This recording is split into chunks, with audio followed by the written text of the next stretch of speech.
Hey guys, it's Nicole. Welcome back to another video, and today I'm doing the no disclaimers book tag. I was tagged by Olivia from Olivia's Catastrophe to do this. I will have her video linked down below and also the original, and I'm really excited to talk about this. I really love unpopular opinions and I think I have a couple, so don't get angry at me.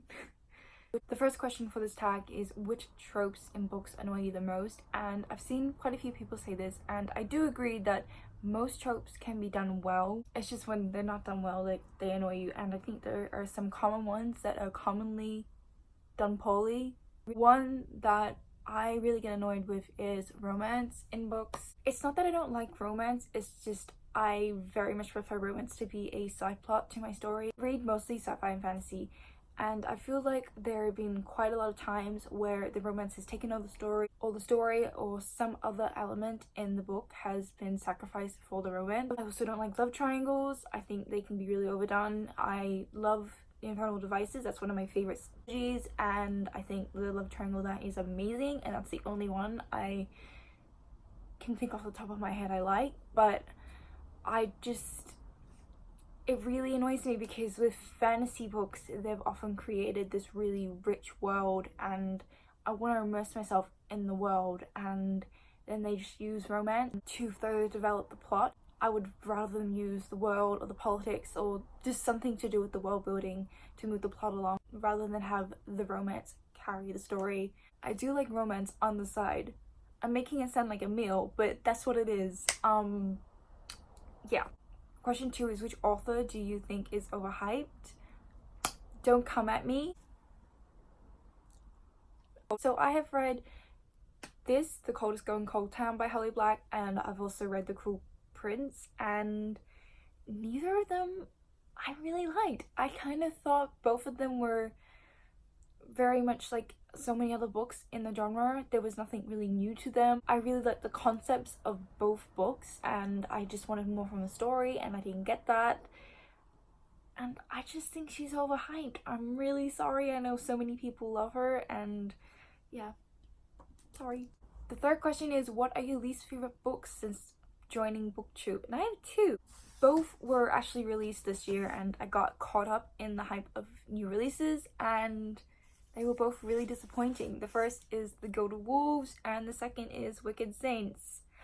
I didn't like either of these. I had actually quite similar problems with both of them. I found the world building in both of them to be quite messy, and it made the story confusing and made the magic system confusing. I also really wasn't that happy with the characters, especially in this one.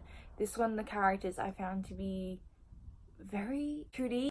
This one, the characters were a lot better. Both of these, I thought I would love them. The premise sounds so cool, but unfortunately, I just was really disappointed. So, question 4 is a book that had a terrible ending that ruined the quality of the book. And for this, I've chosen King of Scars by Leigh Bardugo. I still really enjoyed this book. I gave it 4 stars, but the ending, I'm not happy about it. Question 5 is, which fictional characters do you wish weren't killed off? I have a very unpopular opinion with this, but I think there's actually not enough character death, because I read mostly fantasy and sci-fi books, and a lot of the time there's war going on in these books, or some kind of event that should cause a big casualty, or that should include some of the main characters, and I feel like a lot of authors get off easy with just killing really minor characters in the story that you don't care about. I think this is very something that is present in YA. I guess I could also include this for a trope that I don't like. I don't know, is it a trope? A lot of the time I wanted a character to die, like not like a specific character in a book, but sometimes I'm just kind of like, when I finished a YA book, I'm like, someone should have died. I don't know what that says about me. But I do have an answer for this question, and I'm not going to say who died because spoilers, but I'm just going to hold up the book. So yeah. Question 6 is, what are some bookish pet peeves of yours? I feel like I have some pretty typical ones, like when books are different sizes. Like right here, I have these 2 books that are different sizes, and that drives me nuts. But I think my biggest pet peeve is, I live in Australia, and there can sometimes be a lot of issues with publishing rights. So there are times where we get books published later than the rest of the world, and there are also a lot of times where we don't actually get the audiobooks for a lot of books. So for like the Darkest Shade of Magic series, we don't get any of those audiobooks. I love audiobooks. I feel like I get most of my reading done these days through audiobooks because I am studying full time, and it's really annoying when you can't get your hands on an audiobook that you really want, especially when you hear people from overseas really talk about this audiobook and say it's a really good one you must listen to, and you can't because you don't have access. Question 7 is, what are some more books you wish you would get more recognition? The first book I have is An Unkindness of Magicians. I don't know if you can see it, by Kat Howard. This is a modern day urban fantasy. It follows all these magicians who are basically in this wizard tournament, and they are competing against one another, and each wizard is like from a different house.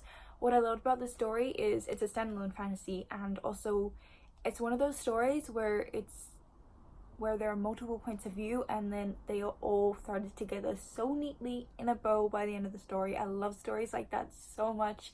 This is great. I highly recommend it. The next recommendation I have is like my favorite trilogy, one of my favorite trilogies of all time, and that is The Girl, Fire and Thorns. Not enough people have read these. These are amazing. In this, we follow a princess who has a godstone in her belly button, which basically means she's destined for greatness or to do something great. She is the second daughter though, so she is married off at the beginning of the first book to a king in a different country. And I don't want to say too much. It is just amazing. Please read it. That's it for this tag. Thank you so much, Olivia, for tagging me. I will probably end up tagging people on Twitter. I'll see who has and who hasn't done it.